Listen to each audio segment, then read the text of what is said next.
What up, dudes? It's Gaz, and welcome back to the Warframe video. So today we're going over Xaku, focused on Steel Path missions. I find Xaku to be one of the strongest frames in the game, easily, and we're just basically going to take Xaku and jam a bunch of meta weapons into a loadout and see how it goes. Turns out when you just mash all the meta stuff together, it ends up being pretty powerful, so we'll be going over that today. We're also using 4 Crimson Tau Shards and 1 Amber Tau Shard. And it'd probably be like 2 Amber Tau Shards, but RNG is RNG, and I get more Crimson ones than Amber ones. So whatever. Before we're into it, make sure you're subbed to this channel. We do daily Warframe video uploads. And also check out the live stream channel as well. We're going to have some footage from here that was from the live stream of like level multiple thousand Steel Path enemies against Xaku. So, yeah.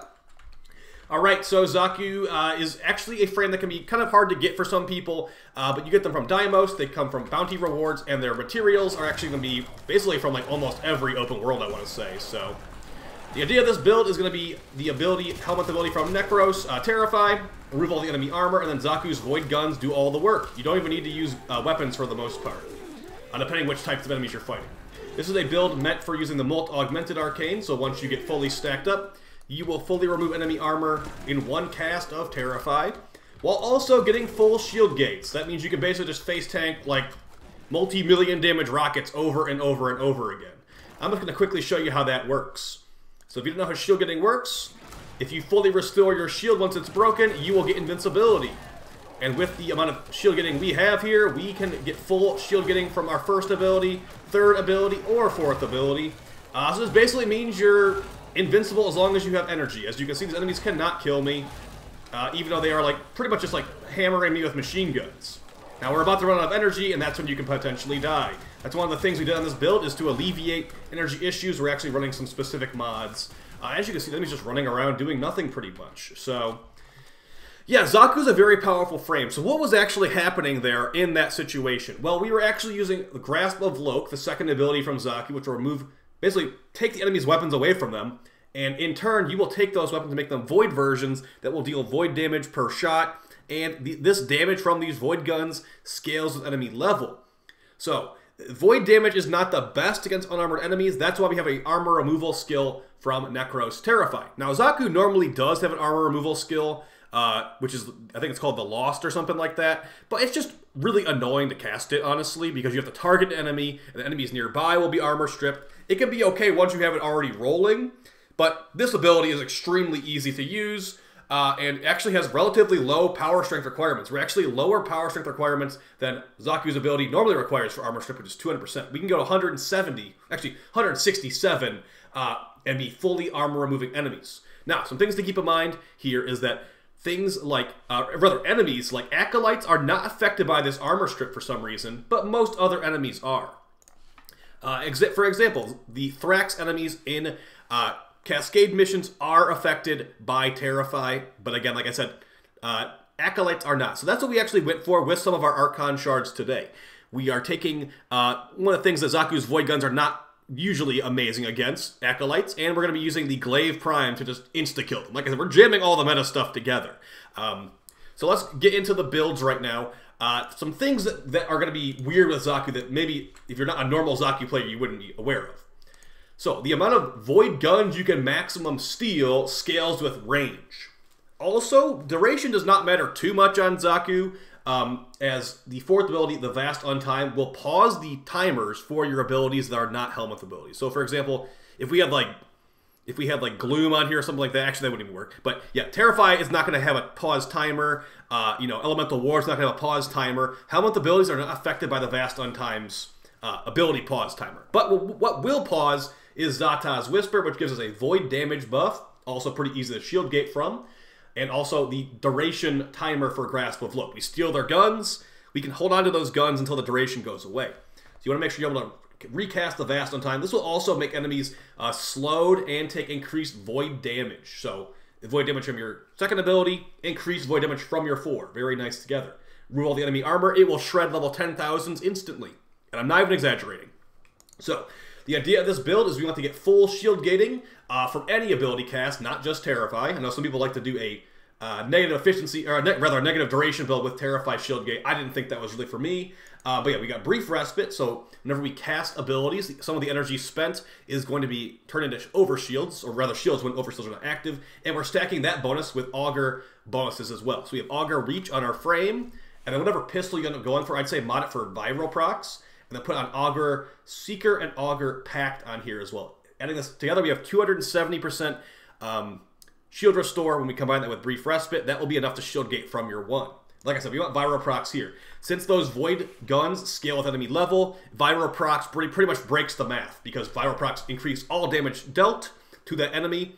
So scaling with enemy level, Viral Procs, Armor Strip, it's a recipe for killing level 10,000 enemies instantly. Everything else here is range. The more range you have, the more guns you can steal. With this build, 15 guns, and that's a lot of Void Bullets going out. You might remember me saying earlier we have some energy problems. We've got an Equilibrium here. Whenever we pick up a Health Orb, it will become an Energy Orb, and vice versa. This will make it where you're basically getting double the amount of orbs you normally would get if you weren't running this. Some people will usually run a different mod in this slot, but I was actually enjoying this quite a bit. If we don't have energy, we're dead. If we have energy, everything else is dead. So that's pretty much the idea of that. And Prime Continuity is on here just so I don't need to recast the Vast Untime as often. But again, some people, like I said, some people like negative duration on Xaku, which is a little bit annoying for me. Crucial arcanes for this build are Molt Augmented and technically Arcane Energize. Molt Augmented will get us from our current value of 110% strength to 170 strength. And you need 167 for full armor strip with Terrify. So we get about 60 extra from this, right on the money. We're about 3% power strength overkill with our current setup. And Energize, we're very energy hungry, so picking up an orb will give us a chance to get 150 extra energy. This will not work with health orbs, though. If you are going to be running Equilibrium like I am on this loadout, make sure that your companion is going to have the Synth, I think it's the Synth Fiber mod. I usually just run Synth Deconstruct and Synth Fiber, but yeah, one of these two lets you pick up health orbs when you're full health. It will be very important to make sure you get that part of this in here. Speaking of which, Panzervolpaphyla is going to make Viral Procs. Viral Procs are our friend. If the enemy is armor stripped and all that, we have our Void Guns. So definitely get one of these if you don't have it already. Alright, so as far as Archon Shards, I did say we have some problems with Acolytes, kind of. So I've got one Archon Tau Shard, Crimson, with Power Strength. That's all you need, really. For this setup, you are going to need it to be Tau. There's definitely other steps you could do where not be involving Tau, but you'll be doing less damage overall with things like the Glaive. The other 3 Crimson Tau Shards we have are for crit damage for melee. Acolytes are pretty weak to the Glaive Prime and some other pretty strong heavy attack weapons like the Stropha.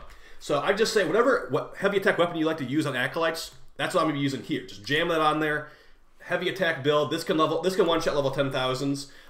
It can't. If there's not really level 10,000 Acolytes, but yeah, if you don't have a Riven, just put like a Bane mod there, I guess. Whatever Bane you're fighting against. I'd recommend getting a Glaive Riven for the most part. But yeah, some people just don't think it's worth it because of the low dispo. Alright, so the idea of this is basically steal their guns, armor remove them, and if they don't die to that, then just throw the Glaive at them. If they don't die to that, that's probably not going to happen, but we've also got the Felarks, an Incarnon weapon shotgun, and the build is going to be Vira Electric, very good against armor-stripped enemies.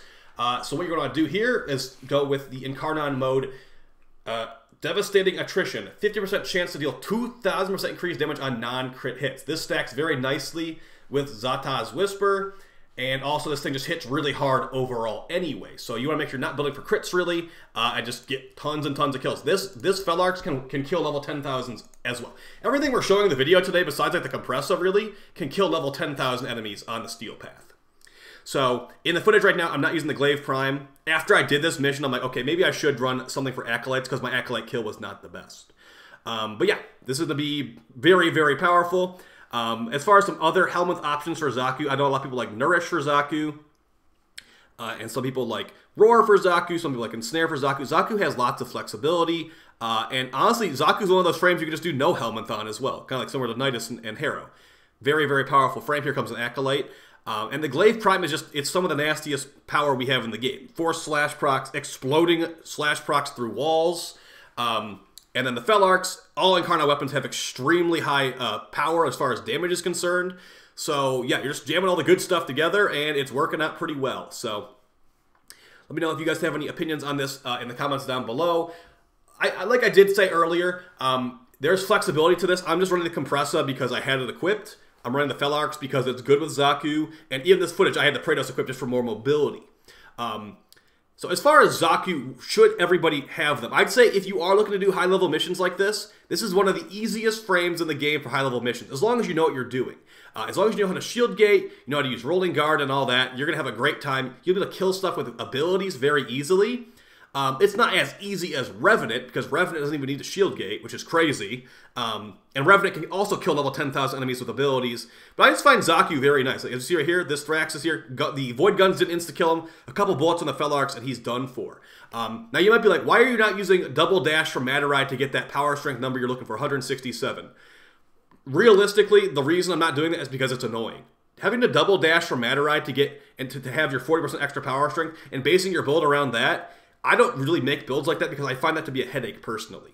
If that's what you want to do, be my guest. But if you're someone who's nitpicking about Mataride double dash, sling strength, and all that, then maybe you should just go make your own build if you think that's some kind of problem. I make builds that I suggest. I would not suggest going through the headache of having the Mataride double dash every so often just to remember, oh yeah, now Terrify will actually work. Because the difference between Terrify being a single cast and a double cast on enemies like this is definitely life or death situation in some setups. So yeah, let me know, guys, how you feel about that in the comments. I'll see you next time and appreciate the support. Take it easy. Peace.